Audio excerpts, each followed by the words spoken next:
తొడగెను శాస్త్రవులు అడుగులు అడుగులును వదలి అడుగవని పడన్.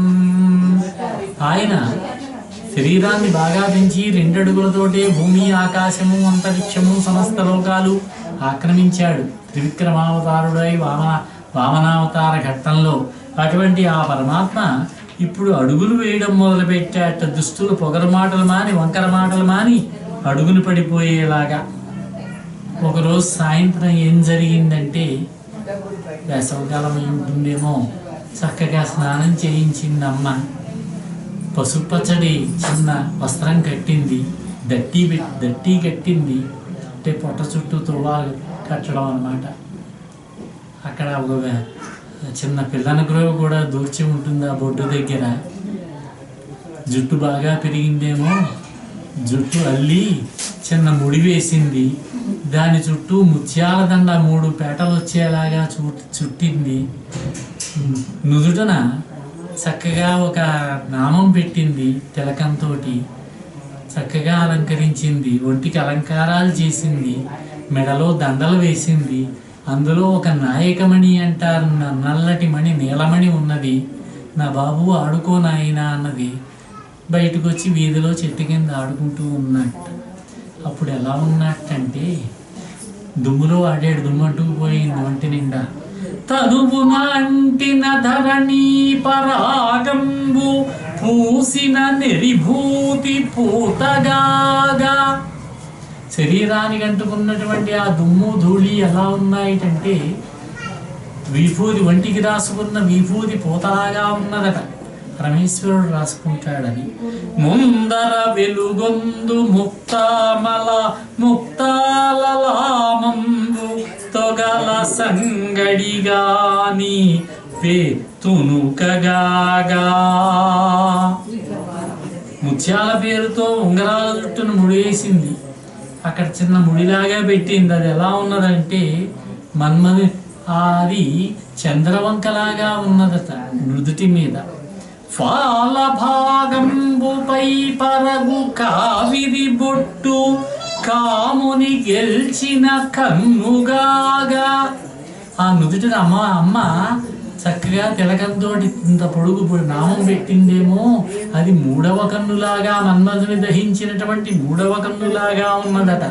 కంఠమాలికలోని ఘన నీల రత్నంబు కమనీయమగు మెడ కప్పుగాక.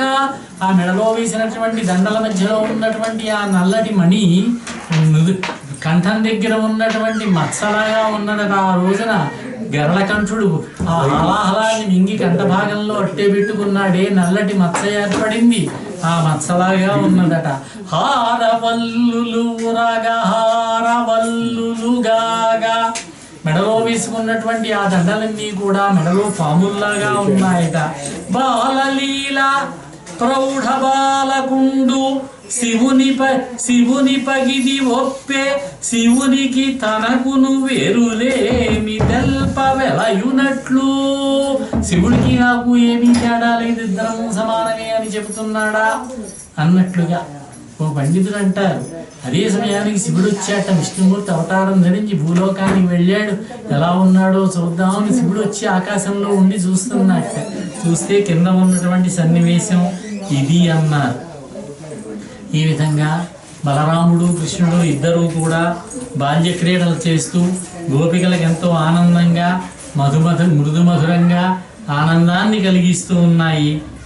అన్ని పనులు మానేసి వీళ్ళ ఆటలే చూస్తూ, వీళ్ళ ముద్దు మాటలు చూస్తూ వాళ్ళతోటి ఆనందంగా గడుపుతూ ఉన్నారు. ఇంకొంచెం పెద్ద అయ్యేసరికి తన 7 చిన్నపిల్లలంతా కూడా చుట్టూ మూగారు. వాళ్ళతో ఆడడం మొదలుపెట్టారు. తన 7 గల గొప్ప పిల్లలతోటి. శ్రీకృష్ణుడే తమ నాయకుడిగా భావిస్తున్నారు, భక్తితోటి ప్రవర్తిస్తూ ఉన్నారు. ఈ సంగతి చూసి అతనికి శరీరం మీద ఉన్నటువంటి నీలమేఘ శ్యాముడు ఆయన శ్రీకృష్ణుడు. నల్లటి శరీరం కలవాడు. ఆయనకి ఏ రంగు పెట్టాలో తెలియలేదు. మన తెలుగు వాళ్ళకి ఆ సరి అయిన పదం దొరకలేదు. నీలమేఘం అంటే కారు మబ్బు. ఆ రంగుకి సరి అయిన పదం తెలియక పోతన్న గారు ఏమనాలో తెలియక నల్లని వాడు పద్మనయనంబులవాడు అంటారు. నల్లవాడు అంటే నలుపని కాదు, నలుగురు ఉన్నారు భారతంలో నీలమేఘ శ్యామ శరీరం కలిగిన వాళ్ళు. ఒకటో ఆయన వ్యాస మహర్షి, ఆయన చాలా అందమైన వాడే, నీలమేఘ శ్యాముడే. రెండవ ఆయన వసుదేవ కృష్ణుడైనటువంటి మన కృష్ణ పరమాత్మ. మూడవ వాడు అర్జునుడు. 4 ద్రౌపది. వీళ్ళంతా కూడా మేఘశ్యాములలే. రోజు రోజుకి నడుస్తున్నాడు, నడవడం నేర్చుకున్నాడు, మాట్లాడడం నేర్చుకున్నాడు. తల్లి అల్లరి చేయొద్దు నాయనా అని కొంచెం కోపగిస్తే దూరంగా వెళ్ళిపోతాడట. దా నాన్న పాలు కావాలా, నా బాబేడి, రా నాన్న అంటున్నాడ. మళ్ళీ పరిగెత్తుకుంటూ వస్తాడట, పాలు తాగుతాడట. అల్లరి చేస్తూ ఉంటాడట, ఇటు అటు పరిగెత్తుతూ ఉంటాడట.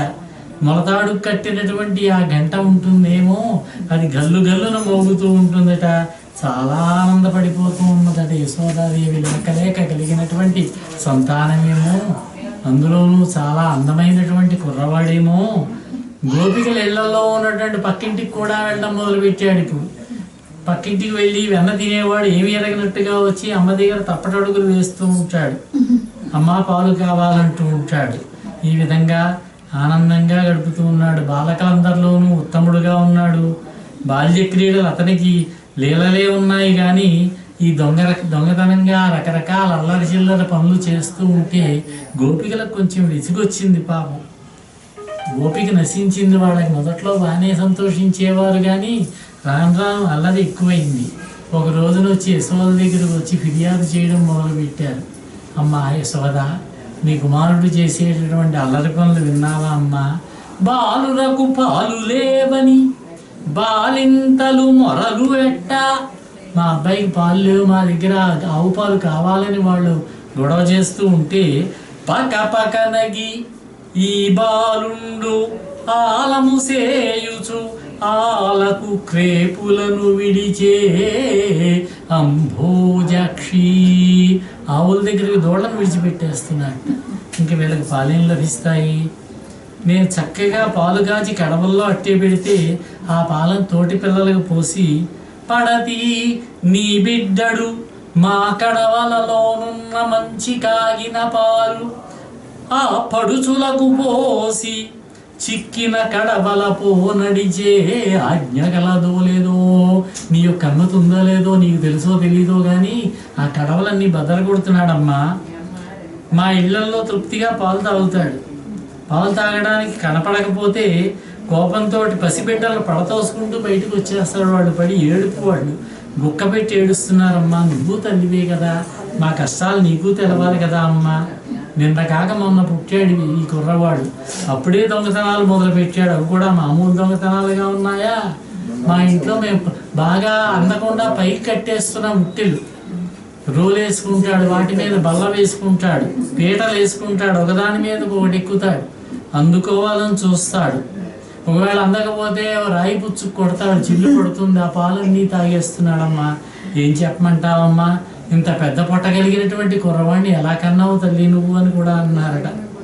ఇంత సన్నని కడుపు కలిగినటువంటి నువ్వు ఎలా కన్నావమ్మా అంత బండాన్ని అని. ఆడలకని బయలుదేరతాడు నీ కొడుకు, ఇంట్లో పెరుగు తాగి వెళ్ళిపోతాడు.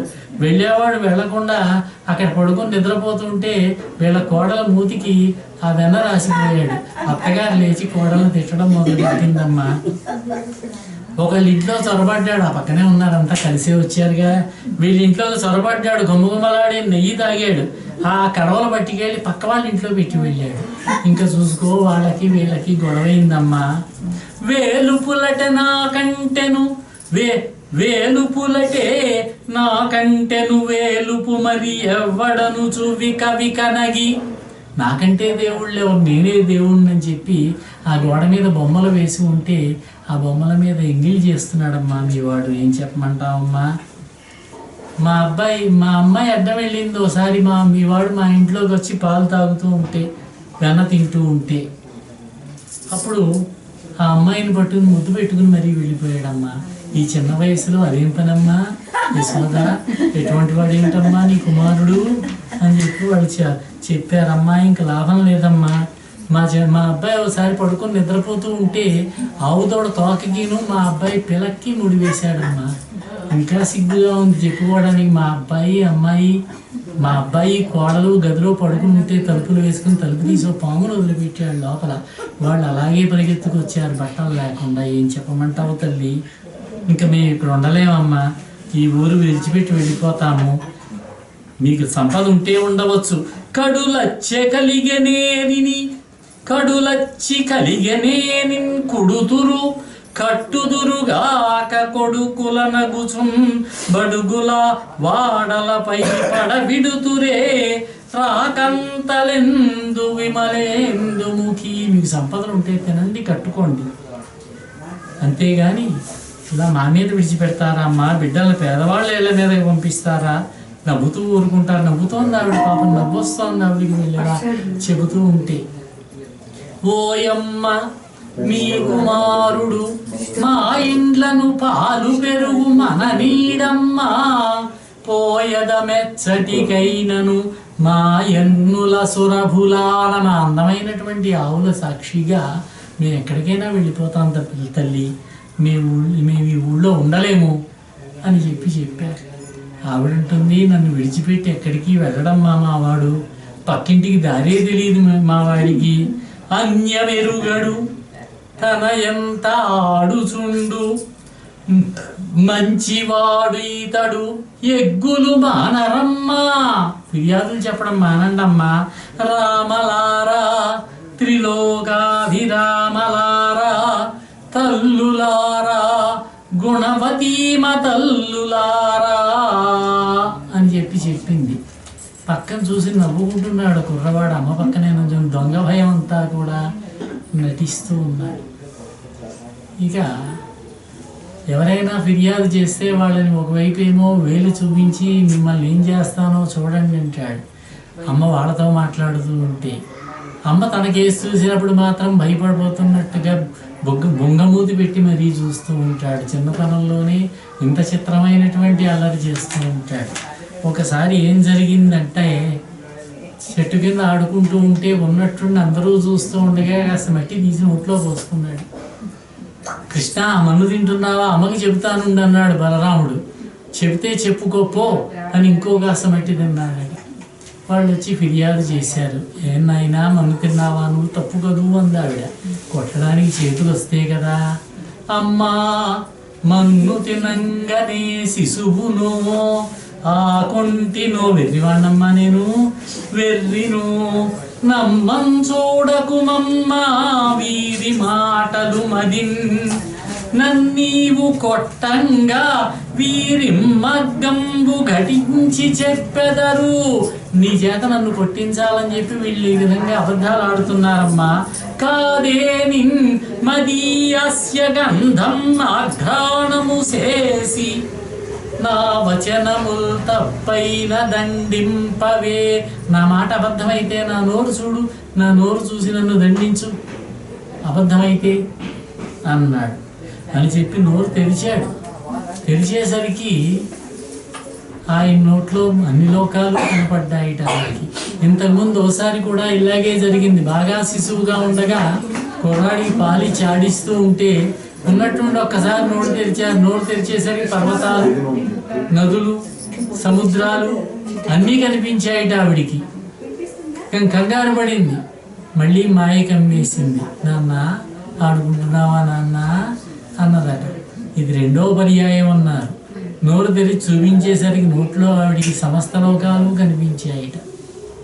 కలయో ఆవిడ అనుకుంటోంది, కలయో వైష్ణవ మాయయో ఇతర సంకల్పర్థమో సత్యమో తలపన్నేరక ఉన్నదాననో యశోదాదేవి కానో పరస్థలమో బాలుండెంత ఈతని ముఖస్తంభై అజండంబు ప్రజ్వలమై ఉండుటకు ఏమి హేతువో మహాశ్చర్యంబు చింతింపగన్. చాలా ఆశ్చర్యంగా ఉంది. ఇతని నోట్లో సమస్త భువనాలు కనిపిస్తున్నాయి. నా బుద్ధి పనిచేయడం మానేయలేదు కదా, నేను యశోదాదేవిని కాదా, ఏమిటి ఆశ్చర్యం అనుకున్నదట. ఆశ్చర్యపోయింది. మళ్ళీ నోరు మూసాడు. మాటి కమ్మేసింది. మళ్ళీ మామూలు అయిపోయింది. నాయన ఇంకెప్పుడు మట్టి తినక నాయన, తప్పు కదా. అన్నదట యశోదాదేవి. ఒకసారి ఎక్కడో ఉపన్యాసం చెబుతూ భారతంలో శ్రీకృష్ణుడు 3 పర్యాయములు విశ్వరూపం చూపించాడు అని చెప్పాను నేను. ఒకటవది కౌరవ సభలో ధృతరాష్ట్రుడికి చూపించాడు, భీష్ముడు చూశాడు, ద్రోణుడు చూశాడు, వచ్చినటువంటి నారదుడు, కణ్వుడు మొదలైనటువంటి ఋషులు చూశారు. దుర్యోధనాదులు చూడలేదు, మూర్చిపోయారు వాళ్ళు. అది ఒకటవ విశ్వరూపం. రెండవ విశ్వరూపం అర్జునుడికి యుద్ధరంగంలో చూపించాడు. అది సంజయుడు చూశాడు పక్క నుంచి. ఆ సంజయుడు ధృతరాష్ట్రుడికి చెప్పాడు. సంజయుడికి ఆ శక్తి వ్యాసుడు ఇచ్చాడు. భారత యుద్ధరంగంలో జరిగేవన్నీ కూడా అతనికి తెలుస్తూ ఉండే శక్తి ఇచ్చాడు. అందుచేత ధృతరాష్ట్రుడికి చెప్పమన్నాడు ఆ విశేషాలన్నీ కూడా. కనుక శ్రీకృష్ణుడు అర్జునుడికి బోధించిన భగవద్గీత మొత్తం 700 శ్లోకములు కూడా సంజయుడు ధృతరాష్ట్రుడికి చెప్పాడన్నారు. ఇక మూడో విశ్వరూపం ఎప్పుడంటే ధర్మరాజు రాజైన తర్వాత పట్టాభిషేకం చేసుకున్న తర్వాత ద్వారకకి వెళ్ళొస్తాను బావా అని బయలుదేరి వెడుతూ మధ్యలో ఉదంకుడు అనే ఒక ముని ఆశ్రమం దగ్గర ఆగాడు కృష్ణుడు. ఆ ఉదంక మహాముని కృష్ణుడితో మాట్లాడుతూ, కృష్ణ నువ్వు కావాలని యుద్ధం చేయించావయ్యా, నువ్వు తలుచుకున్నట్లయితే యుద్ధాన్ని ఆపగలిగేవాడు, సంధి చేయగలిగేవాడివి, కావాలనే నువ్వు ఈ పని చేసావని కొంచెం దూషించాడు. అప్పుడు కృష్ణుడు యుద్ధ ధర్మాన్ని చెప్పి, దుర్యోధనాదుల యొక్క దుర్నీతిని చెప్పి, జరగవలసింది ఎలా జరుగుతుందని చెప్పి అయిన తర్వాత సంతోషించిన వాడే కృష్ణ, ఆ రోజు నువ్వు చూపించిన విశ్వరూపాన్ని ఒక్కసారి చూపించవా అంటే మళ్ళీ చూపించాట అర్జునుడికి చూపిన విశ్వరూపాన్ని.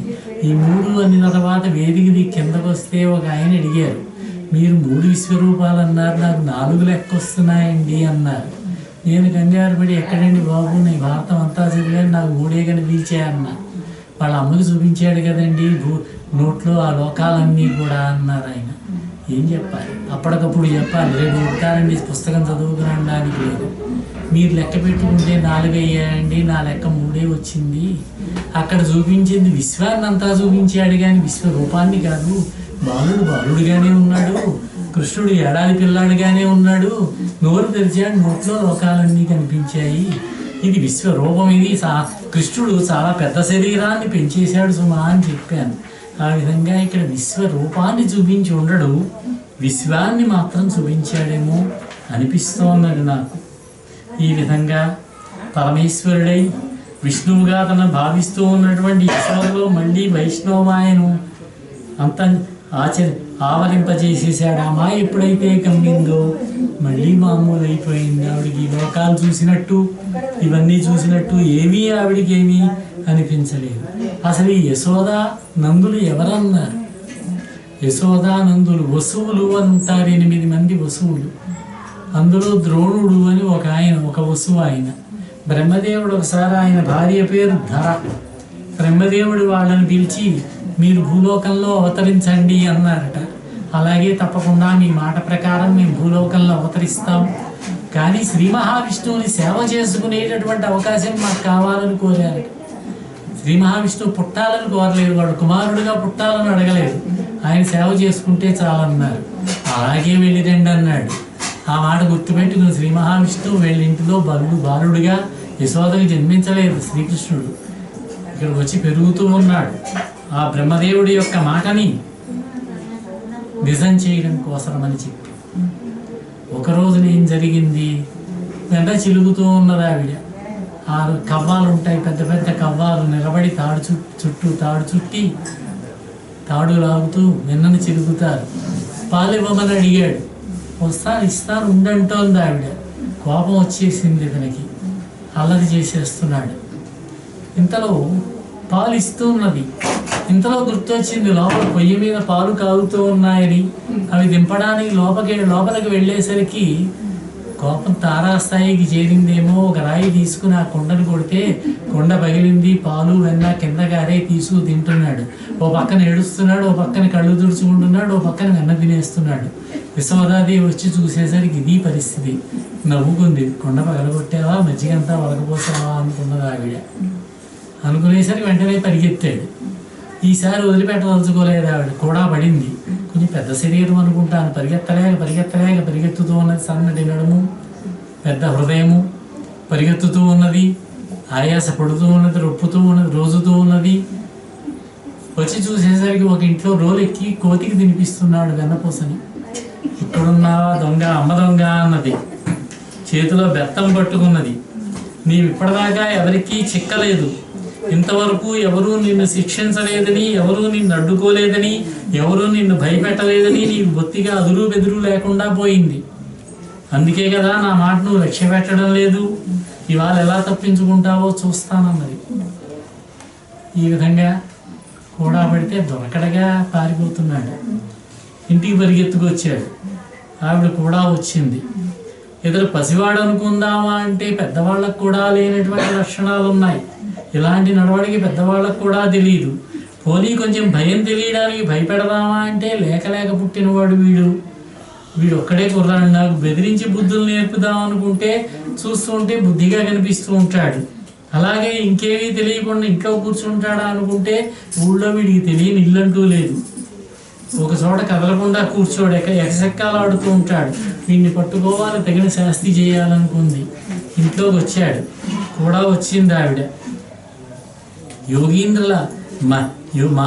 యోగీంద్రుల మనస్సులు కూడా వెంటబడి పట్టుకోలేనటువంటి ఆ లీలా బాల గోపాలకృష్ణుణ్ణి పట్టుకోవాలనే పట్టుదలతో వస్తున్నదని పాపం యశోద ఎంత అదృష్టవంతురాలండి.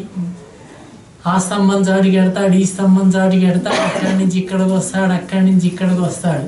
ఇంకా నేను పట్టుకోలేను రా బాబు, నాకు ఓపిక తగ్గిపోయింది రా బాబు అని బిక్కమొక్కాల్సింది. జాలి కలిగింది పాపం. దొరికాడు, తల్లికి దొరికాడు. వీడిని ఇలా కాదు, కొట్టడం కాదు, కొడితే లాభం లేదు, రోటికి కట్టేద్దామని చెప్పి ఒక పెద్ద తాడు తీసుకుని కట్టబోతే ఒక అంగుళం తక్కువైందట. ఇంకో తాడు తీసుకొచ్చి ముడివేసి కట్టబోతే మళ్ళీ ఇంకో అంగుళం తక్కువైందట. ఈ విధంగా చూస్తే ఇంకా లాభం లేదని కట్టుబడ్డాడు. రోటికి కట్టేసింది. ఇంట్లోకి వెళ్ళి పని చేసుకోవడం మొదలుపెట్టింది. తిన్నగా ఉండాలా. ఆ రోజు లాక్కెళ్ళాడు. ఆ దొడ్లో పెరట్లో ఉన్నటువంటి 2 పెద్ద మద్ది చెట్లు ఉంటే, 2 చెట్లు పక్క పక్కనే ఉంటే రెండింటి మధ్యలోంచి దూరి వెళ్ళాడు. అన్నైతే దూరగలిగాడు కానీ ఆ కుర్రవాడైతే ఆ రోజు దూరలేడు. అడ్డం తిరిగిందేమో రోజు ఆగిపోయింది. ఒక్క లాగు లాగాడు, 2 చెట్లు కూడా కూలిపోయి. అందులోంచి 2 యక్షులు వచ్చారు. వీళ్ళిద్దరూ కుబేరుడు యొక్క కుమారులట. నరకోబరుడు, మణిగ్రీవుడు వాళ్ళ పేరు. కుబేరుడు శివుడికి పరమిత్రుడు. ఆయన కైలాస పర్వతం దగ్గరలోనే ఉంటాడు. కుబేరలోకం, కైలాసలోకం పక్క పక్కనే. వీళ్ళందుచేత శివునికి భక్తులుగా శివుని సేవ చేసుకుంటూ అక్కడే విహరిస్తూ ఉంటారు. ఒక రోజున వీళ్ళు అక్కడ ఉన్నటువంటి ఒక సరోవరంలో స్నానం చేస్తున్నారు, భార్యలతో కలిసి దిగంబరంగా. ఇంతలో నారద మహర్షి వచ్చాడు ఆ దారి వెంబడి. నారద మహర్షిని చూసినటువంటి ఆ స్త్రీలంతా వస్త్రములు ధరించారు, నమస్కరించారు. వీళ్ళు కొంచెం తాగిన మైకంలో కూడా ఉన్నారేమో, బయటికి రాలేదు, అలాగే ఉన్నారు, నమస్కరించలేదు, బట్టలు కట్టుకోలేదు. నారద మహర్షికి వీళ్ళ మీద కోపం వచ్చింది, జాలి కలిగింది.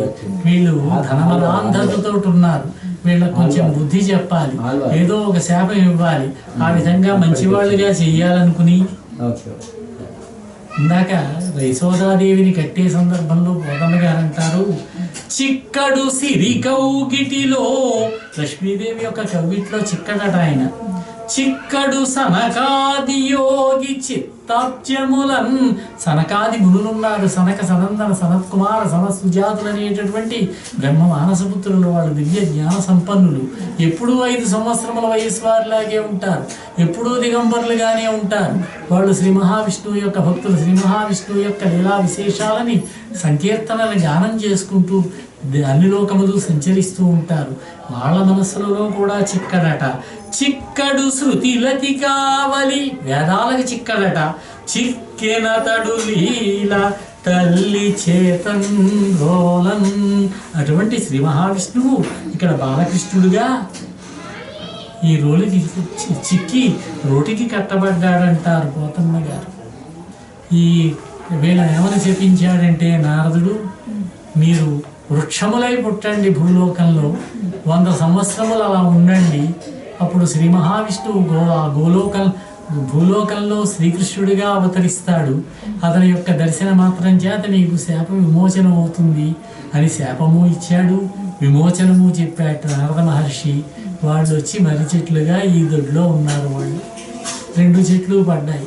వాళ్ళు ఇద్దరు బయటకు వచ్చారు. గంధర్వులు వచ్చి శ్రీకృష్ణ పరమాత్మకు నమస్కరించి స్తుతి చేసి, మహాత్మా, ఈ లోకాలన్నిటినీ కూడా సృష్టించడానికి రక్షించడానికి అవతరించిన వాడవు నువ్వు. ఈ అంతటికీ లోకానికి అంతటికీ కూడా ఈశ్వరుడు నువ్వు. యోగులంతా కూడా నిన్ను దైవంగా పరిగణించారు. ఈ సృష్టికి శుభాలు చేకూర్చేటటువంటి వాడివి. సృష్టిలోని శుభాలన్నీ కూడా నీ నుండే పుడుతూ ఉంటాయి మహాత్మా అని శ్రీకృష్ణ పరమాత్మను స్తుతించారు. ఇక్కడ పద్యం ఒకటి రాశారు, అది మనం రోజు ఉదయాన్నే లేచి చదువుకోవచ్చు. వాళ్ళు చదివిన పద్యంగానే కాకుండా మనం చదువుకోదగిన పద్యంగానే కూడా అల్లారు పోతన్న గారు. నీ పద్యావళులాలకించు చెవులున్ నిన్నాడు వాక్యంబులున్ నీ పేరం పనిచేయు హస్తయుగముల్ నీ మూర్తిపై చూపులున్ నీ పాదంబుల పొంత మ్రొక్కు శిరముల్ నీ సేవపై చిత్తముల్ నీపై బుద్ధులు మాకు ఇమ్ము కరుణన్ నీరేజ పత్రేక్షణ. కమలపత్రముల వంటి కన్నులు కలిగినటువంటి ఓ శ్రీకృష్ణ పరమాత్మ మహానుభావ, నీపై రచించి స్తుతించి వింటూ ఉండేటటువంటి చెవులు కావాలి మాకు. నీ పద్యములను వినేటటువంటి, నిన్ను స్తుతి చేసేటటువంటి కీర్తనలను వినేటటువంటి చెవులు కావాలి. నిన్ను గురించి మాట్లాడేటటువంటి వాక్కు కావాలి మాకు. నీ ఏ పని చేసినా కూడా నీ పేరే పని చేసేటటువంటి పరమేశ్వరార్పణ వస్తువు అంటూ చేసేటటువంటి పని చేసేటట్లుగా మమ్మల్ని అనుగ్రహించవలసినది. మా చూపులన్నీ కూడా నీ రూపం మీదే ఉండేటట్లుగా, మా బుద్ధులన్నీ కూడా ఎప్పుడూ నీ మీదే ఉండేటట్లుగా మమ్ము దయతో అనుగ్రహించవలసినది పరమాత్మ అని ప్రార్థన చేశారు. వాళ్ళు బయలుదేరి వెళ్ళారు. ఇంతలో నందుడు వాళ్ళు ఈ శబ్దానికి బయటకు వచ్చారు. బయటకు వచ్చి ఆశ్చర్యపోయారు. ఏమిటి, 2 చెట్లు ఇలా పడిపోయాయి, సుడిగాలేమీ రాలేదు, పిడిగేమీ కూడా పడలేదు, ఎందుకు ఈ చిత్రం ఇలా జరిగింది? బాలుడు ఈ చెట్లను కూల్చివేయగలడా అంటే సమర్థుడు కాడు అని ఆశ్చర్యపడుతుంటే అక్కడ ఆడుకునే పిల్లలు చెప్పారండి, ఏమోనండి ఈ మధ్యలోంచి దూరాడు, రోలు పెట్టి అడ్డం పెట్టి లాగాడు, చెట్లు పడ్డాయి, 2 ఎవరో దేవతలు వచ్చారండి అన్నారు. కానీ ఆశ్చర్యంగా ఉంది, వీళ్ళు చెప్పేటటువంటి మాటలు యథార్థములుగా అనిపించటం లేదు మనకి అని ఆలోచించి ఒక రోజున సమావేశం పట్టుకున్నారు. ఆ పక్కనే ఉన్న అరణ్యంలో గోప పెద్దలంతా కూడా. ఇక్కడకు కృష్ణుడు బాలకృష్ణుడు పుట్టిన దగ్గర నుంచి కూడా ఈ రేపల్లెలో మనకి అనేక రకములైనటువంటి ఆపదలు వస్తూ ఉన్నాయి. ఒక రోజున ఒక స్త్రీ పాలిస్తానని వచ్చింది, ఇక్కడ మరణించింది. ఒక రోజున బండి పైకి ఎగిరి కింద పడింది. ఒక రోజున సుడిగాలి వచ్చింది, కుర్రాడు పైకి వెడితే ఒక రాక్షసుడు వచ్చి కింద పడ్డాడు. ఈ విధంగా మనకి ప్రమాదములు వస్తున్నాయి, ఏం చేద్దామని ఆలోచించుకుంటూ ఉంటే అప్పుడు నందగోపుడు అని ఒక వృద్ధగోపుడు చెప్పాడు, ఇక్కడికి దగ్గరలో బృందావనం ఉన్నది, చాలా చక్కనైనటువంటి ప్రదేశం అది, మన పశువుల గడ్డి చాలా బాగా దొరుకుతుంది అక్కడ, మనమంతా కూడా ఈ ఇళ్ళు వాకిళ్ళు వదిలేసి అక్కడికి వెళ్ళి ఆ రేపల్లిలో ఉందాం మనము అని చెప్పి చెబితే సలహా నచ్చింది. అంతా కలిసి బయలుదేరారు, బళ్ళు కట్టారు. ముందుగా కొంతమంది సైనికులు బయలుదేరారు, కత్తులు కటార్లు తీసుకుని. వారి వెనకాల గోవులు, వారి వెనకాల అనేక ఎడ్ల బండ్ల మీద నడవలేనటువంటి వృద్ధులు, బాలురు, స్త్రీలు, యశోద, రేణుక, రోహిణీదేవి, బాలురైనటువంటి బలరామకృష్ణులు ఒకే బండి మీద కూర్చున్నారు. ఆ వెనకాల కొన్ని పశువులు, ఆ వెనకాల యాదవులంతా కూడా పక్కనే ఆయుధములు ధరించి బండ్ల పక్కనే నడుస్తూ కొంతమంది అంతా కూడా మొత్తం సామానంతా తీసుకుని బృందావనానికి బయలుదేరారు. ఈ ఆడవారంతా కూడా చక్కగా అలంకరించుకున్నారు, నగలు ధరించారు, జడలు కొప్పులు వేసి ముడి వేసుకున్నారు, కొత్త వస్త్రములు ధరించారు, పాటలు పాడుకుంటూ ఆనందంగా వెళ్ళారు. అక్కడ బళ్ళన్నీ కూడా అర్ధచంద్రాకారంలో పెట్టి గోవులను మధ్యలో నిలిపారు. ఒక్కొక్కిల్లే కట్టుకుంటూ నెమ్మదిగా అక్కడ నివాసం పెట్టారు. చక్కటి ప్రదేశము, ఆ ప్రదేశంలో చక్కటి పచ్చికల తీస్తూ ఉన్నటువంటిది. పెద్దలంతా కూడా గోవుల్ని తీసుకుని మేపడానికి వెడతారు. ఈ చిన్నవాళ్ళైనటువంటి కొంచెం పెద్దాడయ్యాడు కనుక కృష్ణుడు వీళ్ళంతా కలిసి ఆవు దూడల్ని తీసుకువెళ్ళి ఆ దగ్గరలోనే మేపడం మొదలుపెట్టారు. ఒకరోజు ఉదయాన్నే గోపకుమారులంతా కూడా దూడలు తోడుకుని అడవికి చేరారు. వాళ్ళు ఎండ తీవ్రంగా కాస్తోంది, దాహం ఎక్కువగా వేసింది. ఆవు దూడలు కూడా దాహానికి వాడిపోయాయి పాపం. ఒక కొలం దగ్గరికి తీసుకువెళ్ళారు, ఆవు దూడల చేత నీరు తాగించారు. వాళ్ళు కూడా దాహం తీర్చుకున్నారు. అలా తిరిగి వచ్చే సమయంలో ఒక పెద్ద కొంగ అక్కడ ఉన్నది.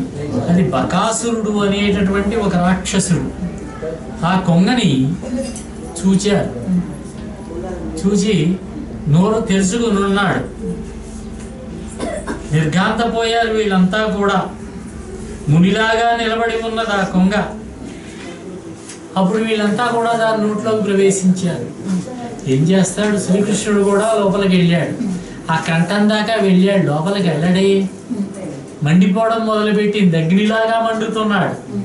కొంగ విడిచిపెట్టలేక శరీరాన్ని పెంచేశాడు. కొంగ నోరు పగిలి బద్దలై చచ్చింది. బకాసురుడనే రాక్షసుడు. ఇక్కడ కూడా రాక్షసుల బాధలు తప్పలేదు. అదేవిధంగా ఒక రోజున ఒక రాక్షసుడు ఆవుదూడ రూపంలో వచ్చాడు. వత్సాసురుడు అన్నారు. చూశాడు కృష్ణుడు, బలరామా అన్నయ్య, ఈ దూడ చూడు ఎంత బాగుందో చూశారా మీరు అని చెప్పి వెళ్ళి దాని రెండు కాళ్ళు పట్టుకుని గిరగిరా తిప్పి ఒక వెలగ చెట్టు కేసి కొడితే చెట్టు కూడా కూలిపోయిందట ఆ దెబ్బకి. భయంకరమైనటువంటి రాక్షసుడు చచ్చి పడి ఉన్నాడు. ఇంటికి వచ్చి విశేషాలన్నీ చెప్పారు వాళ్ళు. గోపకులంతా కూడా ఆశ్చర్యపోయారు. ఈ విధంగా వత్సాసురుడు, బకాసురుడు అనేటటువంటి రాక్షసులను శ్రీకృష్ణ పరమాత్మ వధించాడు బృందావనంలో. ఒక రోజున గోపకాంతలంతా కూడా, బాబు మీరు వనంలో భోజనం చేయండి అని చక్కటి పిండి వంటలు తయారు చేసి అబ్బాయిలకి ఇచ్చి గిన్నెల్లో పెట్టి పంపించారు. వాళ్ళంతా కూడా బయలుదేరి వచ్చారు వనానికి ఆవుదూడలను తీసుకుని. వాళ్ళు ఎంత చక్కగా విహరిస్తున్నారంటే, కృష్ణుడు ఎవరిని ముట్టుకుంటారో అని కృష్ణుడిని ముట్టుకుని పరిగెత్తుకుంటూ పెడతాడు ఒకడు. కృష్ణుడిని ఎత్తుకుని భుజాల మీద తెక్కుకుని కొంత దూరం తీసుకువెళ్ళేవాడు ఒకడు. కృష్ణుడి పక్కనే కూర్చొని కబుర్లు చెప్పేవాడు ఒకడు. ఒకడు ముందు నడుస్తూ ఉంటే వెనకాల వచ్చి పెద్దగా అరిచేవాడు ఒకడు. ఒకడిని తోసేవాడు ఒకడు. శ్రీకృష్ణుడు అందరిలోనూ కొంచెం చిన్నగా ఉండేవాడేమో, అందులో రాజుగారి అబ్బాయేమో. కృష్ణుడిని బాగా చూసుకునేవాళ్ళు వాళ్ళు. కృష్ణుడిని ఆడుకునేవారు, కృష్ణుడిని భుజాల మీద ఎక్కించుకునేవారు, మోస్తూ ఉండేవారు, తిప్పుతూ ఉండేవారు. ఎన్నడునైనా యోగి విభులెవ్వని పాద పరాగమింతయున్ కన్నుల కానరు. ఎప్పుడూ కూడా పరమ యోగీశ్వరులైనటువంటి వారు ఏ పరమాత్మ యొక్క పాదముల యొక్క ధూళిని కొంచెం కూడా చూడలేరు. అట్టి హరిని కౌగిట చేర్చుచు చట్టపట్టుచున్ తన్నుచు గ్రుద్దుచున్ దద్దయు పైపడి కూడి ఆడుచున్ మన్నన సేయు వల్లభ కుమారుల భాగ్యములు ఇంత ఒప్పునే. ఆహా, ఏమిటి గోపాల బాలకుల యొక్క దృశ్యం! వీళ్ళంతా దేవతలట. దేవతలు గోపబాలులుగా వచ్చారు. శ్రీకృష్ణ పరమాత్మతో కూడి ఆడుతూ ఆ కృష్ణుడి మీద ఎక్కేవాడు ఒకడు, కృష్ణుడి భుజాల మీద ఎక్కించుకునేవాడు ఒకడు, తోసేవాడు ఒకడు, గుద్దేవాడు ఒకడు, కన్నేవాడు ఒకడు. ఒరే కృష్ణ, యారా కృష్ణ అంటూ ఆడుకుంటూ ఉన్నారే. వీళ్ళ యొక్క అదృష్టాన్ని ఎంత గొప్ప విషయం అండి, ఎంత అదృష్టవంతుడండి వాళ్ళు అని చెప్పి అనుకున్నారట. ఇంతలో బకాసురుడి తమ్ముడున్నాడు. బకాసురుడు అనేటటువంటి కొంగ రూపంలో వచ్చినటువంటి రాక్షసుడిని చంపాడే కృష్ణుడు. దాంతో బకాసురుడు తమ్ముడు ఏమనుకున్నాడంటే, ఈ గోపాల బాలులకు రక్ష కల్పించేటటువంటి వాళ్ళు ఈ ఇద్దరే, అన్నగారు తమ్ముడు అయినటువంటి బలరామకృష్ణులే. అందుచేత వీళ్ళని ఏదో విధంగా చంపాలి అని చెప్పి ఒక భయంకరమైనటువంటి కొండ చిలవ రూపం ధరించి అక్కడ పడుకుని ఉన్నాడట. పెద్దగా నోరు తెరిచి చూశారు బాలురు. నదికి వెళ్ళారు, మడుగుకి వెళ్ళారు, మంచినీళ్ళు తాగారు, దూడల చేత మంచినీళ్ళు తాగించారు. వస్తూ వస్తూ వాళ్ళకి తెలుసు కృష్ణుడు తమని రక్షిస్తారు. బొగుడంతటి రాక్షసుడిని పెద్ద కొంగని చంపిన కృష్ణుడు మనని రక్షించడా అని అందరూ కూడా దూరిపోయేంత కొండ చెలో నోటిలోకి పాముని తెలుసు, పెద్ద సర్పమని తెలుసు, భయంకరంగా ఉన్నదని తెలుసు. దాని నోట్లోకి దూరిపోయారంతా కూడా. కృష్ణుడు కూడా లోపలికి వెళ్ళాడు, పొట్ట దాకా వెళ్ళాడు, శరీరాన్ని పెంచాడు. వేడి దానికి ఊపిరాడలేదు, పొట్ట పగిలి చచ్చాట. వచ్చినటువంటి అఘాసురుడు అన్నారు వాడిని. అఘాసురుడు అతని పేరు. కొండ చెలవ రూపంలో వచ్చినటువంటి వాడు. ఈ విధంగా మరి ఒక రాక్షసుడిని చంపాడు. తర్వాత కొంతకాలానికి ఆ శరీరంలో గుహలోకి దూరి వచ్చినట్టుగా ఆడుకుంటూ ఉండేవారట ఆ పిల్లలంతా కూడా కలిసి. ఇట్లా ఉండగా ఒక రోజున భోజనాలు చేయడానికి సిద్ధమైతే కృష్ణుడు పిలుస్తున్నాడు, నాయనలారా చాలా ఎండగా ఉంది, ఎండన్ రగ్గితిరి, ఎండలో వాడిపోయారు మీరు, ఆకటన్ పడితిరి, ఇంకేలా విలంబింపగా, ఆలస్యం చేయడం ఎందుకు, రెండో గోపకులారా చల్ది గుడువన్ రమ్యస్థలంబు, ఇక్కడ ఈ రెండన్ లేగలు నీరు త్రావీరు వందన్ పచ్చికల్ మేయుచుం, దండంబై విహరించుచుండగా అమంద క్రీడ భక్షింతమే. ఈ లేగదూడలు ఎన్ని దాహంతో ఉన్నాయి. వీటికి కాస్త ఈ పక్కనే ఉన్నటువంటి కొలంలో నీటిని త్రాగించి మనం కూడా భోజనాలు చేద్దాము, ఎండలో మగ్గిపోయి ఉన్నారు మీరు, స్వేచ్ఛగా గడ్డి మేస్తూ విహరిస్తూ ఉంటాయి రెండన్నారు. అప్పుడు బాలకలంతా కూడా తామర పువ్వులో ఆ మధ్యలో ఉండేటటువంటి బొడ్డు చుట్టూరా రేఖలు ఏ విధంగా అయితే ఉంటాయో ఆ విధంగా రేకుల మాదిరిగా కూర్చుని, జలజంత స్థిత కర్ణికంతిరిగిరా సంఘంబులై ఉన్న రేకుల చందంబున, జలజంత స్థిత కర్ణికంతిరిగిరా సంఘంబులై ఉన్న రేకుల చందంబున, కృష్ణుని తిరిగిరా కూర్చుండి వీక్షింపుచున్. ఆ కృష్ణుడి మధ్యలో కూర్చోబెట్టారు బొడ్డులాగా, చుట్టూ బాలురు కూర్చొని ఉన్నారు. ఏమేమి పట్టుకున్నారు వాళ్ళు, కంసాలలాగా, శిలలు పల్లవముల్ తృణంబులు లతల్ చిక్కంబులు పువ్వులాకులు కంచంబులుగా భుజించిన చటన్ గోపార్భగుల్ భూవరా. వాళ్ళంతా కూడా లతలు, చిక్కములు, తీగలు మొదలైనటువంటివన్నీ కూడా రాళ్ళు కంచాలుగా పెట్టుకుని భోజనం చేయడం మొదలుపెట్టారు. ఒకడేం చేస్తాడు, టావకాయ అన్నం కలిపి బాగా తిని ఆ వేలు మడిచి ఊరిస్తూ ఊరగాయలు తింటాట ఒకడు. పక్కవాడు పక్కకి చూస్తూ ఉంటే వాడి కంచంలో ఉన్న తీసుకుని తినేవాడు ఒకడట. ఇంకొకడేమో మా అమ్మ అందరినీ తినమంది, నన్ను ఒక్కడినే తినద్దని నాకు ఇచ్చిందని చెప్పి తెచ్చినటువంటి పదార్థములు అందరికీ పంచి పెడతాడట. స్నేహం అంటే ఇలా ఉండాలి, పంచిపెట్టి ఇవ్వాలర్రా అంటూ పక్కవాడి కంచంలో తీసుకుని తినేవాడు ఒకడట. బంతెరగుండ్లాడే ఆట ఆడేవాడు ఒకడట. కృష్ణుడు ఎలా నవ్వుతున్నాడో చూడని వాడు ఆ అబ్బాయి కృష్ణుడికే చూస్తే వాడి కంచంలో లాక్కుని తినేవాడట. ఈ విధంగా తింటూ ఆనందంగా గడుపుతూ హాయిగా వినోదిస్తూ ఉన్నారు ఆ గోపబాలుడు. ఆ వనంలో బృందావనంలో దూడల్ని మేపుతూ భోజనాలు చేస్తూ. ఇక శ్రీకృష్ణ పరమాత్మ ఎలా ఉన్నాడంటే, నడుముకి దట్టి కట్టుకున్నట్ట, వేణువుని ఏటవాలుగా దూర్చాట, అందులో పొట్ట చుట్టూ తువ్వాలు కట్టుకుని, కొమ్ముబూర చేతికర్ర రెండు ఎడమ సంఖలో ఇరికించి పట్టుకున్నట్ట, మేగడ పెరుగుతో కలిసిన చద్ది ముద్ద ఎడమ చేతితో పట్టుకున్నట్ట, ఇంటి దగ్గర అల్లరి చేసి కొసరి కట్టించుకున్నటువంటి ఊరగాయ ముక్కలు కుడి చేతి వేళ్లలో ఇరికించుకున్నట్ట, స్నేహితులు సరిగ్గా మధ్యలో కూర్చున్నాడు కృష్ణ పరమాత్మ. చిరోక్తులతోటి వాళ్ళందరినీ నవ్విస్తూ ఉన్నాడు. సర్వయజ్ఞాలలోనూ యజ్ఞఫలాన్ని భుజించేటటువంటి ఆ పరమాత్మ అయినటువంటి ఆ శ్రీ మహావిష్ణువు ఈ రోజున ఇక్కడ బాలక్రీడలలో ఈ గోపబాలులతో కలిసి ఆనందంగా విహరిస్తూ ఆ వనభాగంలో భోజనం చేస్తూ ఉన్నాడు కదా.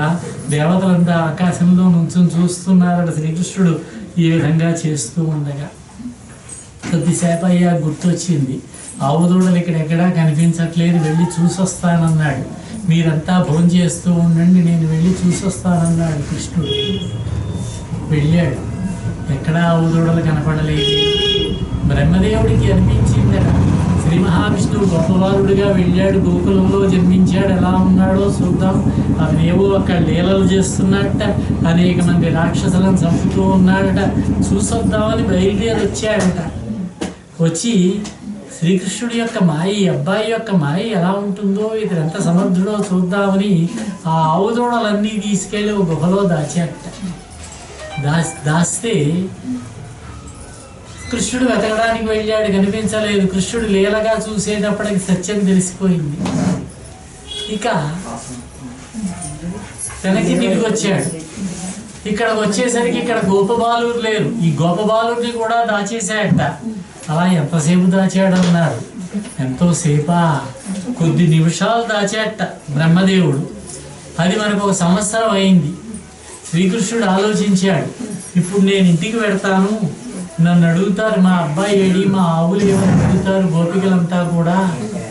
నేను చెప్తే నీకేం ఇబ్బంది లేదు కదా బాబు, నేనేం చెప్పాలి వాళ్ళకి అని చెప్పి ఆయనే దూడలుగా, ఆయనే కర్రలుగా, ఆయనే తాళ్ళుగా, ఆయనే మెడలో ఉండే పూసలమాలలుగా, ఆయనే గోపబాలురుగా అన్ని రూపాలు ఆయనే ధరించేట.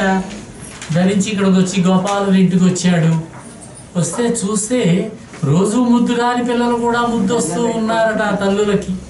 ఆవులు దూడలకి చక్కగా రోజు కంటే ఎక్కువగా పాలిస్తూ ఉన్నాయట. ఇలా 1 సంవత్సరం గడిచింది. బలరాముడు చూశాడు, ఇదేమిటిది, వీళ్ళంతా కూడా వీళ్ళల్లో ఎప్పుడూ లేనటువంటి తేజస్సు, ఏదో తేజస్సు కలిగి ఉన్నారు వీళ్ళు, ఏమిటి మాయా అని ఒకసారి దివ్య దృష్టితో చూస్తే అందరిలోనూ కృష్ణుడే కనిపించాట. కృష్ణ, ఇదా నీ మాయా అని చిరునవ్వు నవ్వుకున్నట్ట. బ్రహ్మదేవుడికి కొద్దిసేపు అయిన తర్వాత అనిపించిందట, ఏం చేస్తున్నాడో కృష్ణుడు చూద్దాము, చూద్దామని చెప్పి చూస్తే కింద మళ్ళీ గోపాలకులు, చూస్తే మళ్ళీ గొల్ల పిల్లలు ఉన్నారు, లేగలు ఉన్నాయి. మళ్ళీ గుహలో చూస్తే అక్కడ వాళ్ళంతా కనపడ్డారు. ఏమిటి మాయా అనుకున్నాడు. అనుకుని కిందకు వచ్చాడు. శ్రీకృష్ణ పరమాత్మని స్తుతి చేశాడు. పరమాత్మ, నీ యొక్క లీలలు తెలుసుకోవడానికి నా వంటి వాడికి సాధ్యం అవుతుందా? ఎంత అదృష్టవంతులయ్యా ఈ గొల్ల పిల్లలు. ఏలా బ్రహ్మపదంబు, ఎందుకు వచ్చిన బ్రహ్మత్వం అయ్యా ఇది, ఎందుకు వచ్చిన బ్రహ్మపద ఉద్యోగం నాకు ఇది. ఏలా బ్రహ్మపదంబు వేదములకు వీక్షింపగారాని నిన్ను, వేదములే నిన్ను తెలుసుకోలేదు. అటువంటి నిన్ను ఈ లోకంబున ఈ వనంతరమునందు ఈ మందలో కృష్ణ కృష్ణ అంచు ఆలాపాది సమస్త భావములు నీయందే సమర్పించు. ఈ వ్రేలందు ఒక్కని పాదరేణువులపై వేష్టించినంచల్లదే. కృష్ణ కృష్ణ అంటూ నీతో ఆనందంగా గడుపుతూ ఉన్నటువంటి ఈ గోపబాలుడిలో ఒక్క గోపకుడి యొక్క పాదరేణు, ఒక్క రేణు శిరస్సు మీద ధరిస్తే చాలదయ్యా, ఎందుకు వచ్చిన బ్రహ్మత్వం అయ్యా ఇది అన్నాడట. ఈ విధంగా ప్రార్థన చేశాడు. శ్రీకృష్ణ పరమాత్మ బ్రహ్మదేవుడిని అనుగ్రహించాడు. ఆయన బయలుదేరి వెళ్ళాడు. ఈ విధంగా బ్రహ్మదేవుడు వాడు శ్రీకృష్ణ పరమాత్మ యొక్క మాయను తెలుసుకోలేక ఆ మాయలో పడిపోయాడన్నారు. ఈ విధంగా శ్రీకృష్ణ పరమాత్మ వినోదిస్తూ ఉన్నాడు. ఆ రేపల్లె ఇలా కాలం గడుస్తూ ఉన్నది. ఇంతలో మరొక సందర్భంలో ఏం జరిగిందంటే,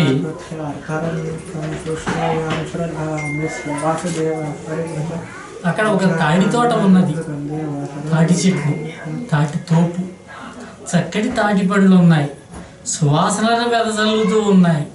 అవి తినాలని కోరిక ఈ గోపబాలుడు. కానీ అక్కడ గార్ధవాసుడు అనేటటువంటి ఒక రాక్షసుడు తన యొక్క అనుచరులతోటి గాడిదలుగా ఉంటున్నాడు. ఎవరైనా పెడితే చంపేస్తాడు. కానీ శ్రీకృష్ణుడు ఉన్నాడు, ఏ రాక్షసుడినైనా సంహరించగలడనేటటువంటి నమ్మకం ఈ గోపబాలుడికి. కృష్ణ, బలరామ, ఆ తాటితోపులోకి వెళదాము, చక్కటి తాటి పండ్లు ఉన్నాయి, అవి ఆరగిద్దాము అన్నాడు. సరే పదాన్ని అన్నాడు. కృష్ణుడికి తెలిసి అక్కడ గార్ధవాసుడు ఉన్నాడని విషయం. వెళ్ళారు. బలరాముడు ఒక్కసారిగా తాటి చెట్లను ఊపుతూ ఉంటే పైన తాటి పండ్లన్నీ కింద రాలుతూ ఉన్నాయి. ఆ శబ్దానికి గార్ధవాసుడు బయలుదేరి వచ్చాడు. వచ్చి ఒక తన్ను తన్నాడు. బలరాముడు తన్ను తప్పించుకున్నాడు. తప్పించుకుని 4 కాళ్ళు పట్టుకున్నాడు బలరాముడు. ధేనుకాసురుడు అన్నారు ఇతన్ని.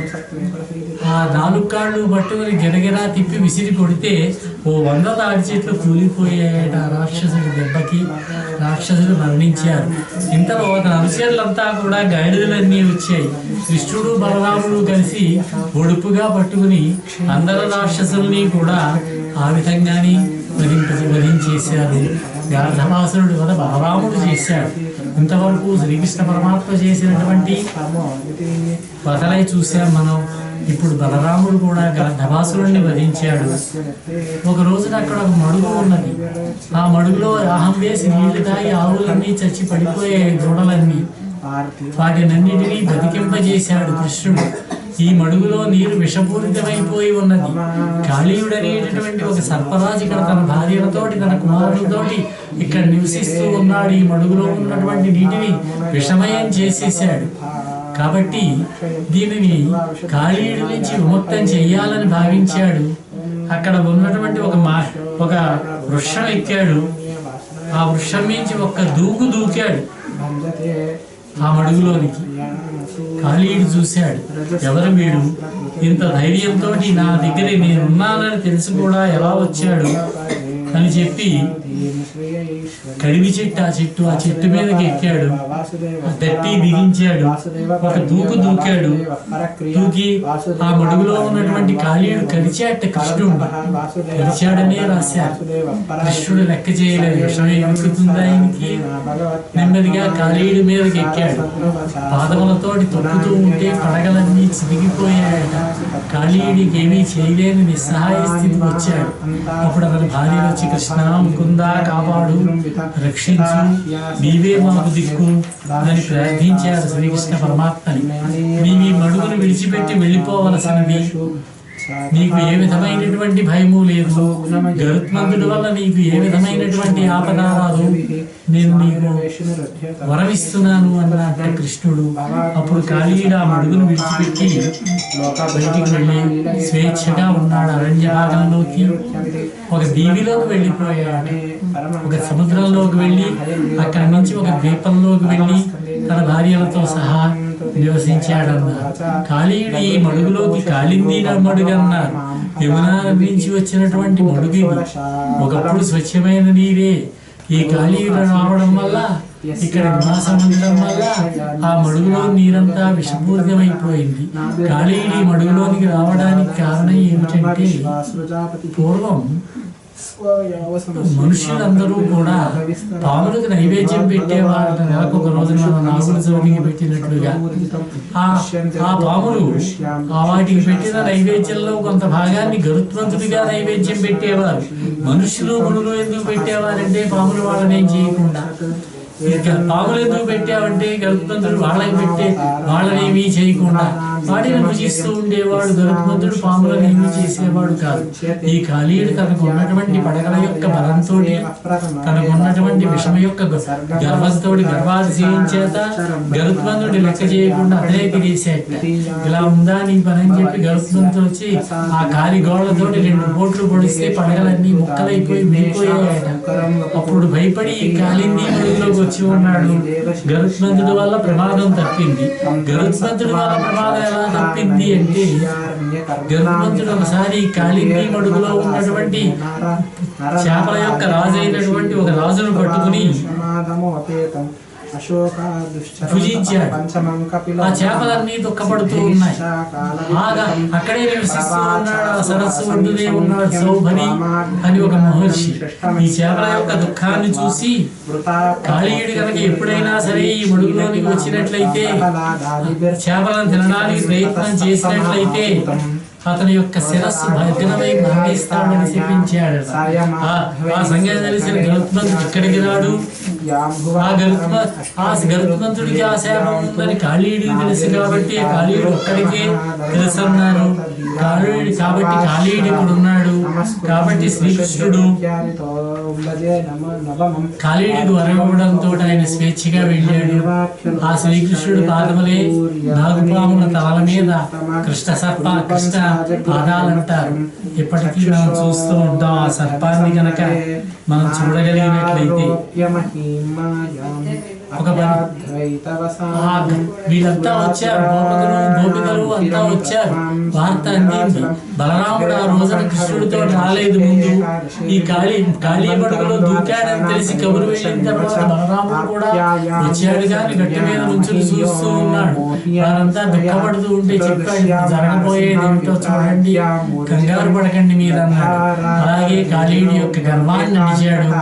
ఆ సరస్సుని, ఆ మడుగు కాళీయుడి నుంచి విముక్తి చేశాడు. కాళీయుడు సరస్సును విడిచిపెట్టి వెళ్ళిపోయాడు. అంతటా ఆ రోజు రాత్రి అక్కడే పడుకున్నారు వాళ్ళంతా. భోజనాలేమి లేవు వాళ్ళకి. ఎంతలో అగ్ని వచ్చింది, కార్చిచ్చు గోపికా సంఘాన్ని ముట్టివేసింది. వాళ్ళంతా భయపడి శ్రీకృష్ణుడిని ప్రార్థిస్తే శ్రీకృష్ణుడు ఆ అగ్నిని మింగేశాడు, నోటితోటి మింగేశాడు. మింగితే వాళ్ళంతా కూడా సంతోషించారు. మళ్ళీ మాయ ఆవహించింది. ఆ మాయలో వాళ్ళన్నీ మర్చిపోయారు. ఇక్కడ నుంచి ఋతువులను వర్ణించారు. గ్రీష్మ ఋతువు వచ్చింది, వేసవి కాలం. అందులో ఉత్తర భారతదేశంలో ఉత్తరప్రదేశ్లో ఉన్న బృందావనం అంటే ఎండలు ఎక్కువగా ఉన్నాయి.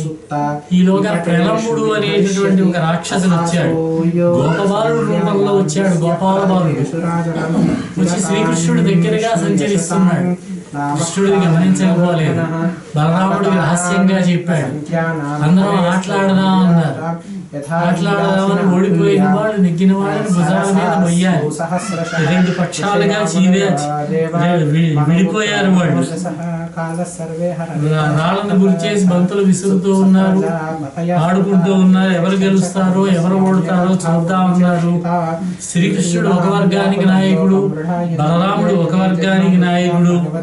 శ్రీకృష్ణుడి వైపు ఉన్నటువంటి వాడు ఓడిపోవడంతో భద్రసేనుడు అనేటటువంటి వాడు వృషభుడు అనేటటువంటి గోపబాలుణ్ణి, ఈ ప్రళంబుడేమో ఇతనే రాక్షసుడు బలరాముణ్ణి ఎత్తుకుని మోస్తున్నారు. అవి మేము ఓడిపోయిన వాళ్ళు గెలిచిన వాళ్ళని భుజాలపై కూర్చోబెట్టు తీసుకువెళ్ళాలి. అవకాశం వచ్చింది ప్రళంబుడికి. బలరాముడిని భుజాల మీద తీసుకుని వెళ్ళిపోతూ ఉంటే బలరాముడు ఒక పిడిగుద్దు గుద్దాడు. వాడు ఈ విధంగా బలరాముడు ఇద్దరిని చంపాడు. ప్రళంబాసురుడు అనే రాక్షసుడిని, ధేనుకాసురుడు అనే రాక్షసుడిని. అలాగే ఒక రోజున ఆవు దూడల చేత మేతకి పెట్టి తొలిది మేపుతూ ఉండగా పెద్ద కార్చిచ్చు వచ్చింది. గోప బాలకులు ఆవు దూడలు కూడా కార్చిచ్చులో చిక్కుకుపోయాయి. అప్పుడు కృష్ణ రక్షించు కాపాడంటే ఆ దావాగ్నిని రెండవ పర్యాయం ఇది. ఆ దావాగ్నిని మింగివేశాడు కృష్ణుడు. గోపబాలుని అందరినీ కూడా రక్షించాడు. తర్వాత వర్ష ఋతువు వచ్చింది. గ్రీష్మ ఋతువు తర్వాత వర్ష ఋతువు. చెట్లన్నీ చిగురుస్తాయి, పచ్చడి పూలు పూస్తూ ఉంటాయి, దట్టంగా అడవులు అలుముకుంటాయి, ఆవులకు చక్కటి మేత లభిస్తుంది. అదేవిధంగా నదులన్నీ కూడా పొంగి ప్రవహిస్తాయి. తర్వాత శరదృతువు, అగస్త్య నక్షత్రం ఉంటుందట.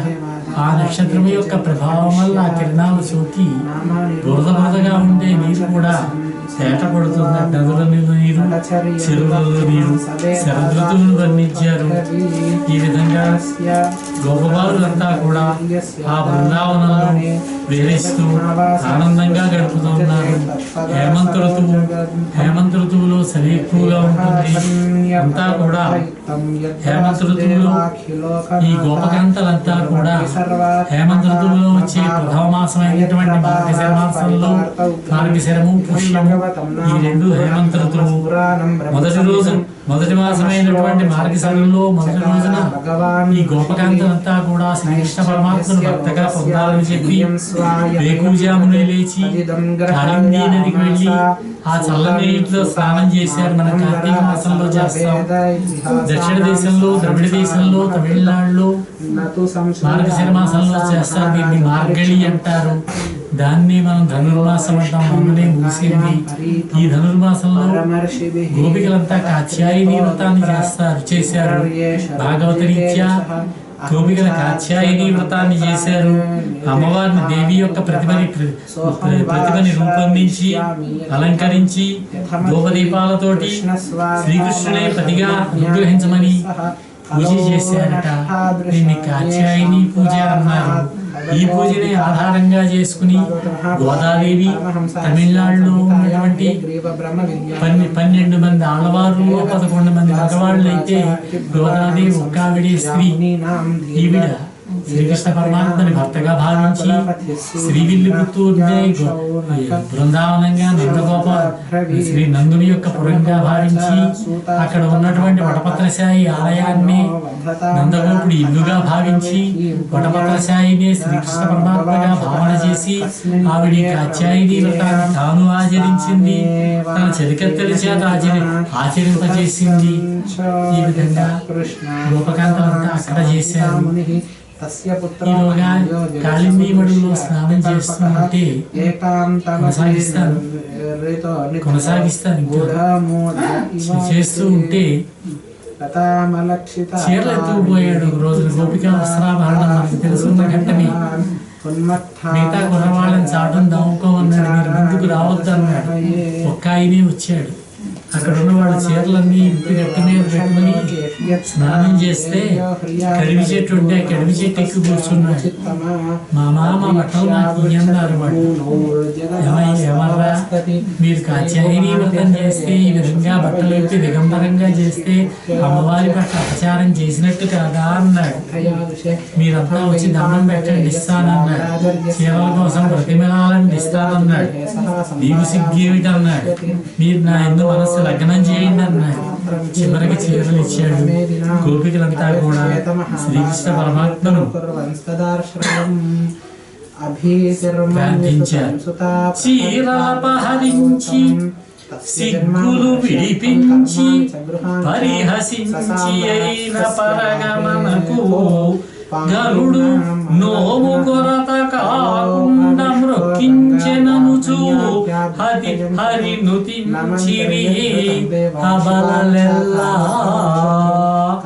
చీరలు దొంగిలించినా కూడా సిగ్గులు మన యొక్క సిగ్గులు పోగొట్టినా కూడా ఎగతాళి చేసినా కూడా చివరకు వ్రతలోపం జరగకుండా మన యొక్క నమస్కారాలు అందుకున్నాడు. మనం అంతా చేతులు ఎత్తి నమస్కరించాము కృష్ణుడికి.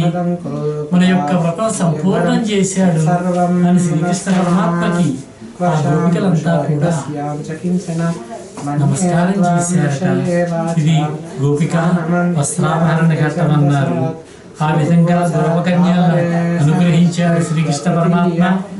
బృందావనం దాటి దూరంలో గోవులను వేపుతూ ఉన్నాడు. గోవు చూడాలి నేను. మంచి వేసవికాలం, భానుతాపం ఎక్కువగా ఉన్నది. మళ్ళీ వేసవికాలం వచ్చింది అన్నమాట. ఈ గోపబాలంతా కూడా పడలిపోయారట. వృక్షాలను ఆశ్రయిస్తూ ఆ చెట్ల కింద కూర్చున్నారట. అప్పుడు బలరాముడు, శ్రీకృష్ణుడు, శ్రీరాముడు, దేవస్థుడు, విశాలుడు మొదలైన వారు మిగిలిన వారితో అంటారు, ఈ చెట్లు చూడండి, ఎవరికి కీడు చేయవి, ఉపకారమే చేస్తాయి, మనకి నీడనిస్తాయి. ఈ చెట్ల కింద మనం విశ్రాంతి తీసుకుందాము. ఇక్కడికి దగ్గరలో మునీశ్వరులు ఉన్నారు. బ్రాహ్మణులు, వాళ్ళు వేదవేత్తల వాళ్ళు స్వర్గంలో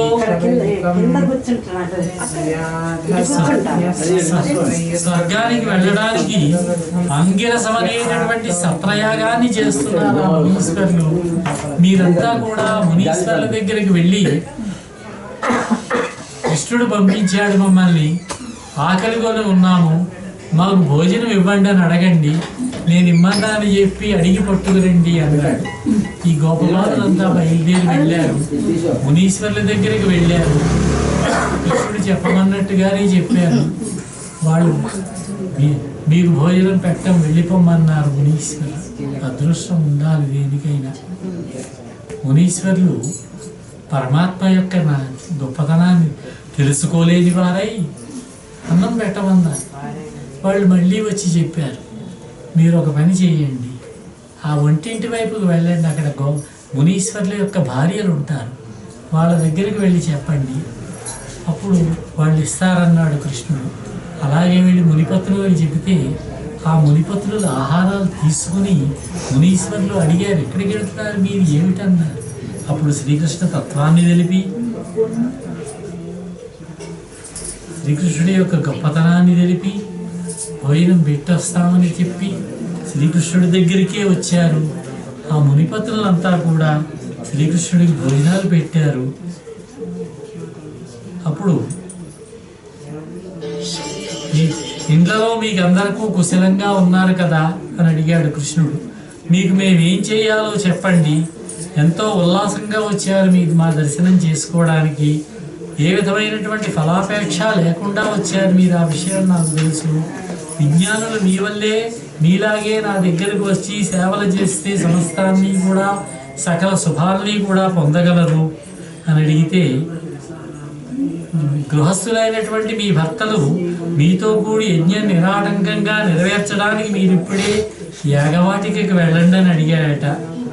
అప్పుడు ఆ ముని భార్యలు అన్నారు, మహాత్మా లక్ష్మీ మనోహర, పరమాత్మాని తెలుసు, వాళ్ళకి పరమాత్మ తత్వం తెలుసు, ఇటువంటి పరుషవచనములు మాట్లాడడం నీకు తగునా? మా ఎడైది నీకు న్యాయమా?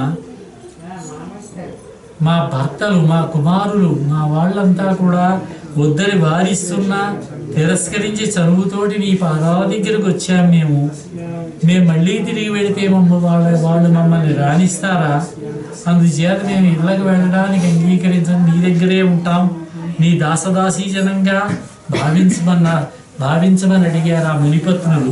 అప్పుడు అమ్మ మునిపత్నులారా, మీరు నా దగ్గర ఉన్నారని మీ చుట్టములు కానీ బంధువులు కానీ మీ భర్తలు కానీ సోదరులు కానీ మిమ్మల్ని ఎవరూ కోపగించుకోలేరు, వేల్పులైనా మిమ్మల్ని ప్రస్తుతిస్తారు.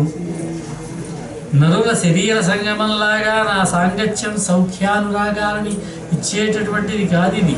కేవలం ముక్తిదాయకం. మీరు నా దగ్గరకు వచ్చినా మీకు ముక్తే లభిస్తుంది, కానీ ఏ విధమైనటువంటి దోషము లభించదు మీకు.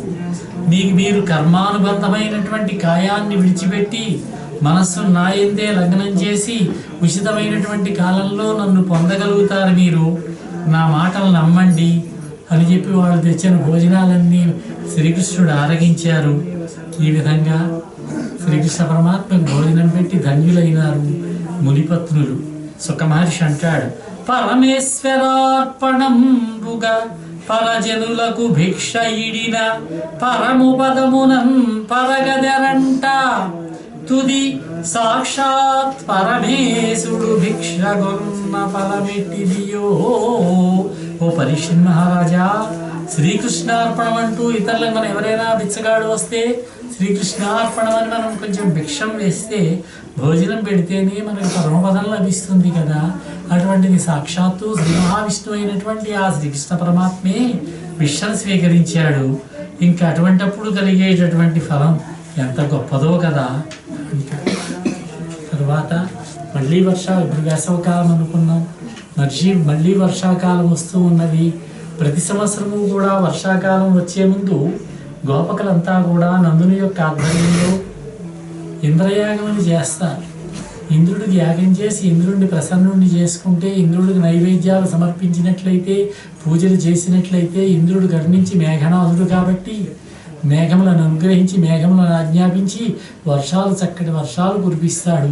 మనకి పంటలు బాగా పండుతాయి, మేత బాగా దొరుకుతుంది. మన పశువులకి వాళ్ళకు ఉన్నటువంటి ధనము గోధనమే ప్రధానమైనది కాబట్టి ప్రకృతికి అధిపతి అయినటువంటి స్వర్గదేవత అయినటువంటి స్వర్గలోకానికి అధిపతి అయినటువంటి ఆ మేఘనాథుడు అయినటువంటి ఆ ఇంద్రుణ్ణి పూజించేటటువంటి అలవాటు. ఈ సంవత్సరం కూడా అదే విధంగా చేద్దామని చెప్పి గోపకలంతా కూడా సంకల్పించుకొని శ్రీకృష్ణుడికి చెప్పారు. నవ్వాడు శ్రీకృష్ణుడు, ఎందుకయ్యా అతనికి చేయడం ఎందుకు, అంతగా చేయాలంటే మన దూడలకి మంచి గడ్డిని ఇస్తున్నది, మనకి చక్కటి ఆహారం ఇస్తున్నది, వర్షాలు కురిపిస్తున్నది.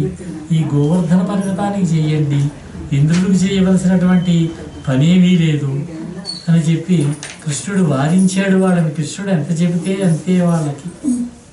అందుచేత మనకి జీవనహేతువులైనటువంటి పశువులకి మన పశువులకి తృణజలాదులు ఇచ్చేటటువంటి ఈ పర్వతానికి పూజ చేద్దాం ఉన్నాడు. అలాగే అని చెప్పి గోవర్ధన పర్వతం ఉన్నది అక్కడ ఉత్తరప్రదేశ్లో, మధురకి 17 కిలోమీటర్ల దూరంలో ఉంటుంది. ఆ పర్వతానికి పూజ చేశారు. ఈ గోపకులంతా కూడా వెళ్ళారు. ఈ విషయం ఇంద్రుడికి తెలిసింది. నాకు నైవేద్యం పెట్టరా, నాకు పూజ చేయరా, ఆ కృష్ణుడు అలా చెబితే వీళ్ళు ఆ విధంగా ఆచరిస్తారా అని ఆవేశపడిన వాడే ఇంద్రుడు మేఘములను పిలిచి 7 రోజుల పాటు అహోరాత్రములు ప్రళయకాలంలాగా పెద్ద వర్షం వచ్చేసింది, తుఫాన్ అన్నమాట. సూర్యుడు కనిపించడం లేదు, మొత్తం అంతా చీకటమైపోయింది. మేఘాలు నల్లటి కారు మేఘాలు ఆవరించుకున్నాయి. గోపకులంతా కూడా భయభ్రాంతులయ్యారు. నీళ్లలో మునిగిపోతూ ఉన్నారు. నీళ్లు భూమంతా కూడా నీళ్ల చేత కప్పబడిపోయింది. అప్పుడు శ్రీకృష్ణుడు నీకేమీ భయం లేదని ఒక చేత్తోడి ఆ విధంగా గోవర్ధన పర్వతాన్ని పైకెత్తి పట్టుకుని అంతా ఇక్కడికి రండని చెప్పాడు. మీరేం భయపడలేదు, మీరేమీ భయపడవలసినటువంటి పని లేదు, వచ్చి నా రక్షణలో మీరంతా కూడా ఉండవలసినది అని శ్రీకృష్ణుడు పర్వతాన్ని ఎత్తాడు. కలగకుడి వధూజనులు కంపమునందకుడి బ్రజేశ్వరులు తలగకుడి కుమారపులు తక్కిన వారలు రాలవాన చేనలగకుడి. రాలవాన వడగళ్ళు అన్నమాట, రాలవాన కురిసిందట. పశువ్రజమున అక్కడ నిల్వని కుడి మెలపున నీకు ఈశ్వరుడు మేలొసగున్ కరుణార్ధ చిత్తుడై. ఓ గోపకులారా, మీరంతా కలత చెందకండి, కొందల మందకండి, బాధపడకండి, దుఃఖపడకండి, తొలగిపోకండి. మిగిలిన వారంతా కూడా శిలావర్షం చేత నలిగిపోకండి. పశువుల మందరం అక్కడక్కడా కాకుండా ఒక చోటికి చేర్చండి. దయామయుడైనటువంటి పరమేశ్వరుడు మీ అందరికీ కూడా మేలు చేస్తాడు అని గొడుగెత్తి పట్టుకున్నట్టుగా ఒక చేతితోడి గోవర్ధన పర్వతాన్ని పైకెత్తి లోపలికి రమ్మంటే రారే. ఆలోచనలో పడ్డారు వీళ్ళు. బాలుడు కదా, ఆపగలడా, మనం కిందకి వెడితే నిలబడగలమా అని. అప్పుడే కృష్ణుడు మళ్ళీ అంటాడు గోపకలతోటి, బాలుండి కొండ దొడ్డది మహాభారంబు సైరింపగా చాలండో అని దీని క్రింద నిలువన్ శంకింపగా బోలదు. ఈ పర్వతం కిందకు వచ్చి నిలబడ్డానికి శంకించకండి. ఈ శైలంభోనిధి జంతు సంయుత ధరా చక్రంబుపై పడ్డ నాకేలల్లాడదు. మీరు ఈ జంతువులు అందరూ వచ్చి దీని కింద నిలబడండి, నేను దీన్ని నిలబెట్టగలుగుతాను, దీన్ని నేను మోస్తాను మోయలేను అని సందేహించకండి. పర్వతములు, పారావారములు, ప్రాణి సమూహములు నిండినటువంటి ఈ భూమండలం అంతా కూడా వచ్చి మీద పడినా కూడా నా చేయి ఏమాత్రము చెల్లించదు. బంధులార నిలుడి క్రిందన్ ప్రమోదంబునందు అని చెప్పి పిలిస్తే వాళ్ళంతా కూడా ధైర్యాన్ని కూడా తీసుకున్న వాళ్ళై ఆ పర్వతం కిందకు వచ్చి నిలబడ్డారు. 7 రోజుల పాటు ఆ విధంగా నిలబడితే అప్పుడు ఇంద్రుడే చూసి ఆశ్చర్యపోయి కిందకి వచ్చి శ్రీకృష్ణుడిని పూజించి అతని యొక్క గొప్పతనాన్ని తెలుసుకుని పూజించాడు. అప్పుడు నందుడు గర్గమహాముని చెప్పినటువంటి గర్గమహాముని రహస్యం చెప్పాడు, ఇతని వల్ల మీకు పేరు వస్తుంది, మీరు గొప్పవారు అవుతారు అని చెప్పి అది గుర్తు వచ్చి శ్రీకృష్ణుడు నారాయణుడైనటువంటి జగద్రక్షకుడైనటువంటి నారాయణుడి యొక్క అంశ అని గ్రహించినటువంటి వాడై ఇతడు సామాన్యుడు కాదు అని చెప్పాడు. వాళ్ళంతా కూడా హరికేలం గిరి ఎత్తి వర్ష జల ఖిన్నాభీర ఘోరాజికిన్ శరణం వైన త్రిలోక రాజ్య మదమున్ సాలించి శ్రీకృష్ణుడు తన చేతితోటి ఈ భూమిని ఎత్తి భూమి అంటే ఈ గోవర్ధన పర్వతం వర్షజలం వల్ల క్లేశపడుతూ ఉన్నటువంటి గొల్లల్ని పశువుల్ని కూడా రక్షించాడు. అప్పుడు ఇంద్రుడు త్రిలోకాధిపతినైనటువంటి అహంకారాన్ని విడిచిపెట్టి అనకవుతోడి కామధేనువుని ముందు పెట్టుకుని వచ్చాడు. కామధేను ఉంటే వీళ్ళు గోవులను పూజిస్తారు కనుక, గోవుల్ని సేవిస్తారు కనుక, గోపాలులు కనుక ఆవును ముందు పెట్టుకుని వచ్చాడు. అప్పుడు ఆ కపిల గోవు కూడా కామధేనువు కూడా శ్రీకృష్ణుడిని స్తుతి చేసిందట. వచ్చి శ్రీకృష్ణుడిని ప్రార్థన చేశాడు, శ్రీకృష్ణుడి యొక్క గొప్పతనాన్ని గుర్తించాడు. ఆ విధంగా శ్రీకృష్ణుడు గోవర్ధన పర్వతాన్ని ఎత్తి రక్షించాడు. ఇక మరొక సందర్భంలో ఈ నందుడు గోపాలకులు అంతా కూడా ఉపవాసం ఉన్నారు. ఒక రోజున ఏకాదశి పుణ్యదినం, ఆ రోజు ఉపవాసం చేసి విష్ణువుకు పూజ చేశారు. ఆ రోజంతా అక్కడే పడుకుని ఉన్నారు. ఇంతలో ఒక కొండశిల వచ్చింది. ఆ కొండశిల వచ్చి నందుడిని పట్టుకుని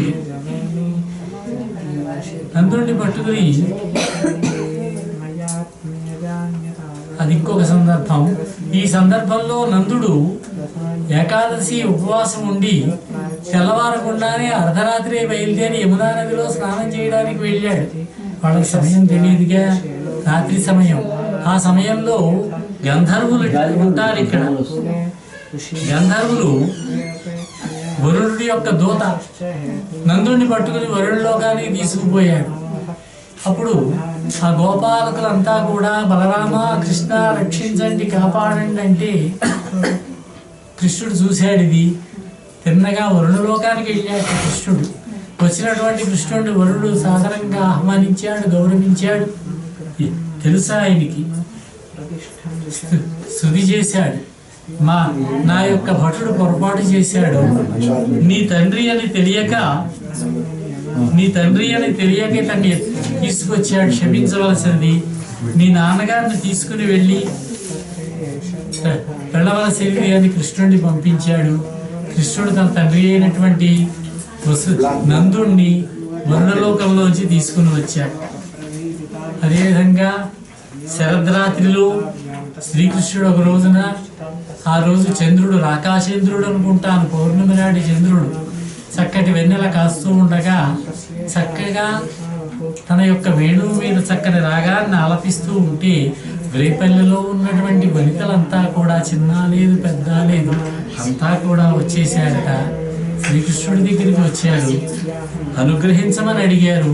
శ్రీకృష్ణుడు వీటిని రాసలీలలు అన్నారు. ఒక కవి అంటాడు, నారీ నారీ నడుమమురారి హరికి హరికి నడుమవయ్యారి అని.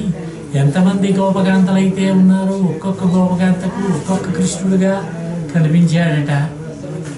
ఆ విధంగా గోపకాంతలతో కూడి ఈ బృందావనంలో చక్కటి వెన్నెల రాత్రిలో శ్రీకృష్ణుడు రాసక్రియలను తెలిపారన్నారు. ఈ రాసక్రియలు అంటే ఏదో మామూలుగా మనం చేసే కూచిపూడి, భరతనాట్యం వంటి నృత్యాలుగా భావించకూడదు. ఈ గోపకాంతలు ఎవరంటే వాళ్ళంతా కూడా మహాజ్ఞానులట. జ్ఞానులైనటువంటి వారు గోపకాంతలుగా జన్మించి శ్రీకృష్ణుని యొక్క అనుగ్రహానికి పాత్రులైనారట. వాళ్ళంతా కూడా శ్రీకృష్ణునితోటి ఆనందంగా గడిపారు. ఉన్నటువంటి శ్రీకృష్ణుడు మాయమైపోయాడు. వీళ్ళతో రాసక్రియలు సరిపేవాడు మాయమైపోయాడు.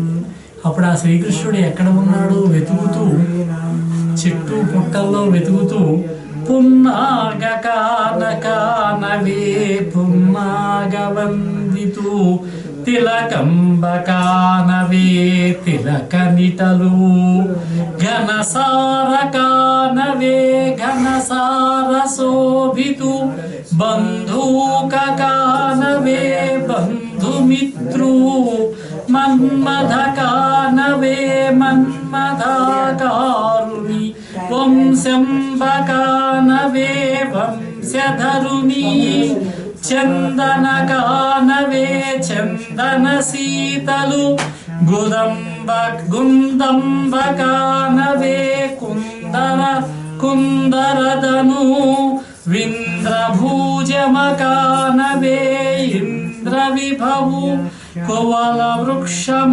కానవే కువల యేసు ప్రియ కపాదప కానవే ప్రియ విహారు అనుజు కృష్ణుని వెదకిరి అయ్యబ్జవదనులు.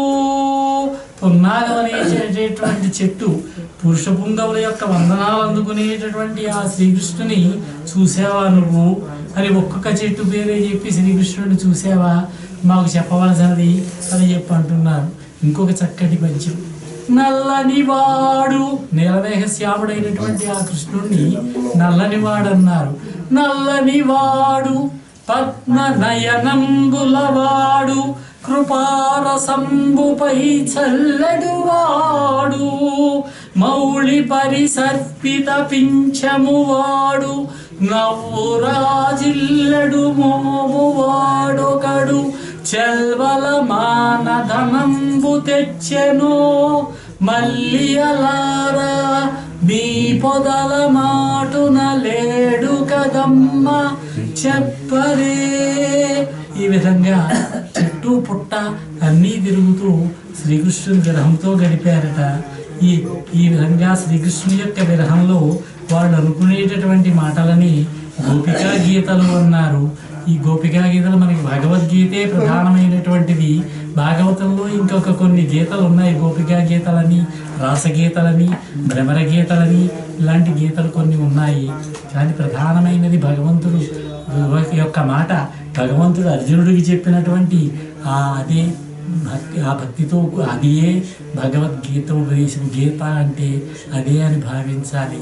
రేపు కొనసాగిద్దాము. ఉదయం 9 గంటలకు నాకు అవకాశం ఇచ్చినట్లయితే ప్రారంభిస్తానని మనవి చేసుకుంటూ స్వస్తి ప్రజాభ్యః పరిపాలయంతాం న్యాయేన మార్గేణ మహిమహీషాః గోబ్రాహ్మణేభ్యः శుభమస్తు నిత్యం లోకాः సమస్తాః సుఖినో భవంతు. స్వస్తి.